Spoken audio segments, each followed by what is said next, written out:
Hey guys, welcome to this video. So in today's video, we're going to talk about the euphoria that everybody is experiencing right now and why everybody feels rich and why that's something that we should really take note of. And it's a perfect way to identify everybody's behavior and figure out what time and what part of the cycle we're in right now. So without further ado, guys, let's do this.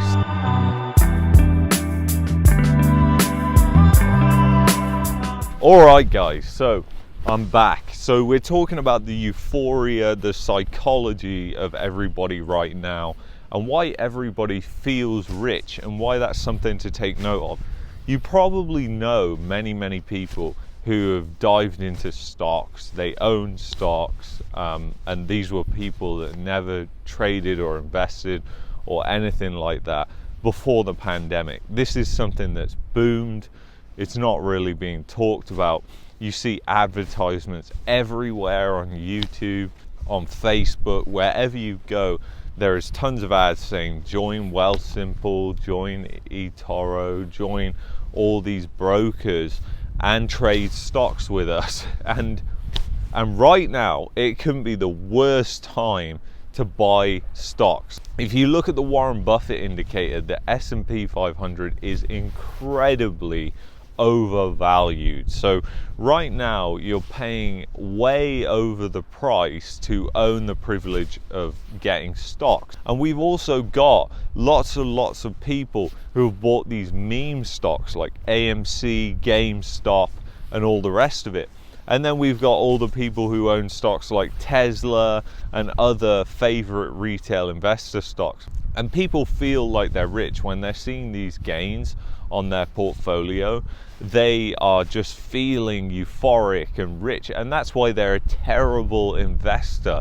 I've always said this, and the perfect type of investor that you're going to get, whether it's real estate, whether it's stocks, whatever it is, has to be no emotions, because if you have emotional attached to something, let's say a piece of property that you buy, then you'll never be able to sell it at the correct time, which is right now.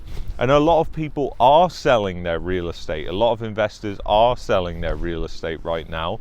That's why we have a rental boom, because investors are cashing out, they're selling their rental properties. And what happens is just the same with stocks as well. The asset gets passed along to the dumber and dumber person as it goes down the line, because that person has to be prepared to take more and more risk. And it's only really the dumb people, the dumb investors, the dumb money as it's called, that are going to do something like that. So if a stock market correction happens, that's really going to put fear in a lot of people's mind, because we haven't had one.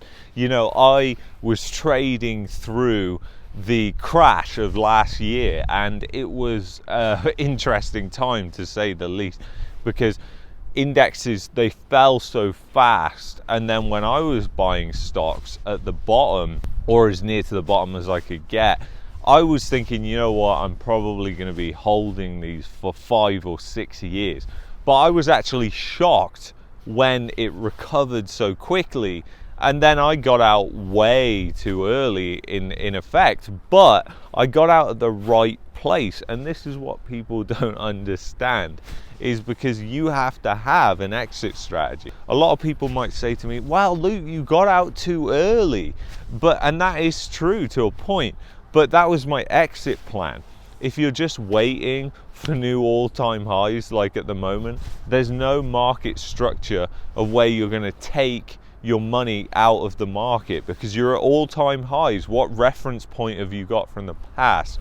So when things start to correct and drop, you're really going to have no idea what's happening. You're going to have no idea where to take your money out or what's going on. And the thing is, the stock market is sort of a gauge that people like to use as the economy, but it isn't the economy. It has nothing to do with the economy in a sense.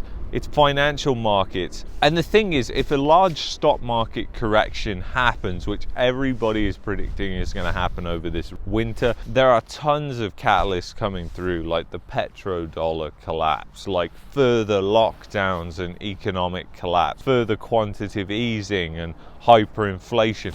There are many types of scenarios which could absolutely crash the stock market.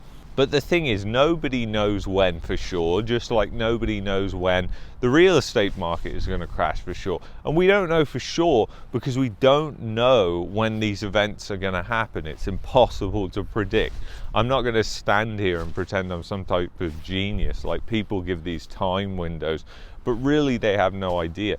Like, I want to tell you something. In 2006, when the real estate market was undoing itself in America and the UK, where I was at the time, people saw the price declines, and the price declines started slow first. Remember this, guys. They started slow. It didn't just collapse overnight. Everybody was saying, hold on a minute, the prices are starting to go down, and a lot of people hold off during that period. But a lot of people also bought during that period, 2006, 2008, even here in Alberta, and they're still in negative equity on their home.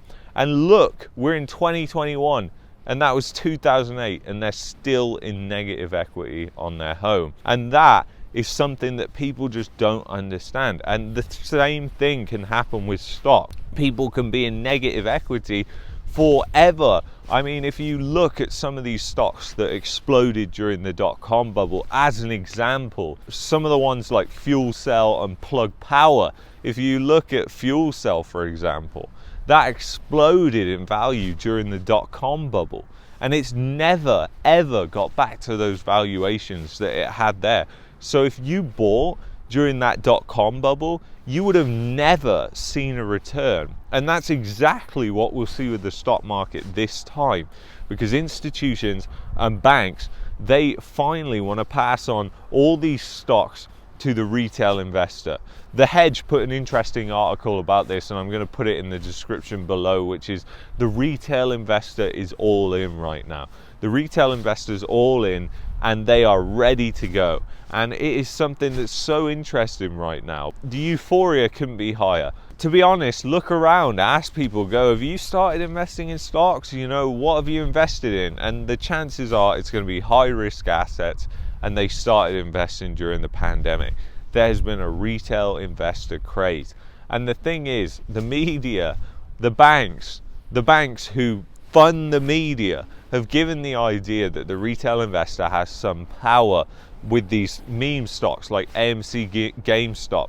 So the retail investor is feeling pretty good right now. They're feeling like, you know what, we actually have power in this market.